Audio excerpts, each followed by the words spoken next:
रामपुर नाम का एक गांव था। उस गांव में धनी राम नाम का एक सेठ रहता था।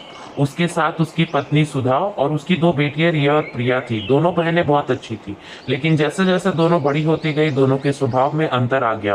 अंतर आने का कारण यह था कि रिया अपनी पढ़ाई के लिए शहर चली गई, जहां उसकी दोस्ती गलत लड़के लड़कियों के साथ हो गई, जिससे उसका स्वभाव गलत हो गया। दूसरी ओर प्रिया माँ बाप की सेवा करती थी और आस पड़ोस में भी सबके साथ अच्छा व्यवहार करती थी। गर्मी की छुट्टियों में रिया अपने गांव वापस आने वाली थी।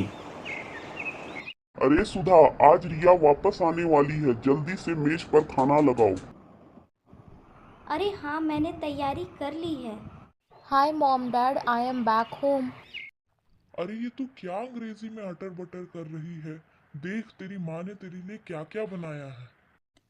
अरे पापा, मुझे पिज़्ज़ा बर्गर पसंद है, ये गांव का खाना नहीं। अरे दीदी, ये तो क्या कह रही है? माँ के हाथ का खाने का स्वाद और कहाँ। चलो ना, पहले की तरह साथ बैठकर खाते हैं। तू चुप हो जा और मेरा खाना कमरे में लेकर आ, और आज से तू मेरे कमरे में नहीं रहेगी। रिया, तुम ऐसा क्यों कह रही हो? माँ, मैं अब बड़ी हो गई हूँ, तो मैं अपना कमरा अब किसी के साथ शेयर नहीं करूँगी। मेरी भी तो अपनी प्राइवेसी है। हैं? तुम्हें कौन सी रस्सी चाहिए? रस्सी नहीं माँ, प्राइवेसी। छोड़ो, मैं आप लोगों को भी क्या समझा रही। एक दिन सुधा की सहेली सुधा के घर आई। अरे सुधा, सुना है तेरी बड़ी बेटी रिया घर आई है, बुला ले उसे, मिल लेती हूँ।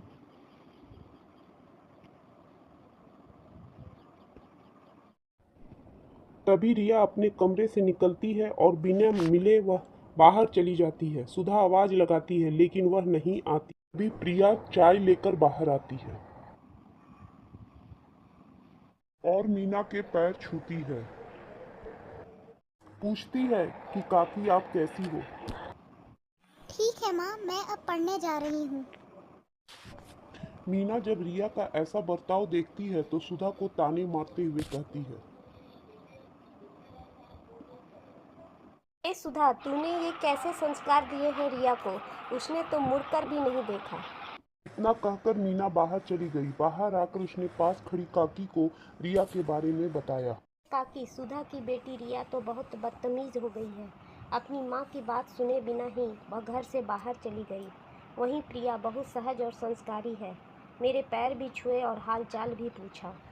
दूसरे दिन उसके माता पिता को शादी में बगल के गांव जाना पड़ा, तो उनके माता पिता उन लोगों को समझा बुझाकर शादी के लिए दूसरे गांव निकल पड़े। प्रिया, चल हम लोग पास के जंगल में चले। हाँ दीदी, चलो। जंगल में प्रवेश करके वे बहुत दूर चले गए। अचानक से प्रिया, तू यहीं बैठ, मैं पानी लेकर आती हूँ।